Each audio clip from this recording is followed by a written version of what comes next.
अस्सलाम वालेकुम। मैं Faisal Khan, BRS party youth leader. जैसा कि आप सभी को मालूम है, कल हमारे रियासत के चीफ मिनिस्टर अमला रेवंत रेड्डी एक इजलास से मुखातिब होते हुए स्टेट के फाइनेंस जो सो अपने हालत उन्होंने फाइनेंस का जो हालत बताए हैं, उन्होंने ये भी कहा कि मुझे अगर काट कर अपने खा भी लोगे तो समझिए अब 18,500 करोड़ रुपए से ज्यादा रेवेन्यू हम जनरेट नहीं कर सक रहे। ऐसी जो है सो गुर्बत बताए उन्होंने कल ठहर के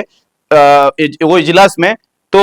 कहीं ना कहीं हमको ये मालूम हो रहा है कि तेलंगाना कहीं ना कहीं स्टेट की फाइनेंशियल इमरजेंसी की तरफ मूव हो रहा है। जैसा कि आप सभी को मालूम है कि पहले से कांग्रेस जब से पावर में आई यही इल्जाम लगाते आ रही है कि बीआरएस पार्टी जो है सो ज्यादा हमको खर्चा करके दी, बोल के उसके उसका डाटा के साथ each and everything with proof BRS party के हमारे जो वर्किंग प्रेसिडेंट है वो आप लोगों के सामने रखे कि हमने 7 लाख कर्जा नहीं लिया था, हमने 4 लाख कर्जा लिया था और इन्हों पिछले 16 महीने 17 महीने में 1,68,000 जो है सो अपने कर्जा ले चुके हैं। और रही बात जब स्टेट के इतने बुरे हालात है, जैसा कि आप बट्टी विक्रमा जो हमारे फाइनेंस मिनिस्टर है उन्होंने खुद भी ये कहा था कि स्टेट जो है अपने 2014 से लेके 2024 तक के हमारे को एक जो सो डाटा रिलीज करे थे कि जीएसडीपी का ये 5 लाख करोड़ रुपए स्टेट का जो सो जीडीपी जा रहा, बोल के वही बट्टी विक्रमा 2023 से लेके 24 का डाटा ये निकाल रहे हैं कि आप जो है 15 लाख करोड़ का जो है अपने स्टेट का जीडीपी ग्रोथ है, बोल के फिर क्यों जो है जीडीपी ग्रोथ इतना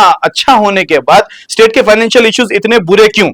एक बड़ा सवाल पैदा होता है और आवाम की अपनी जिम्मेदारी बनती है कि इस चीज को कांग्रेस के लीडर से और ये रेवंत रेड्डी से पूछा जाए। और मैं फौरी तौर पर मेरा एक मुतालबा है कि तेलंगाना रियासत के ये तेलंगाना हुकूमत से कि फौरी तौर पर असेंबली बुलाई जाए और जो है सो उसमें व्हाइट पेपर जारी किया जाए और उस पर एक स्पेशल डिस्कशन होना कि स्टेट के आने वाले हालात पर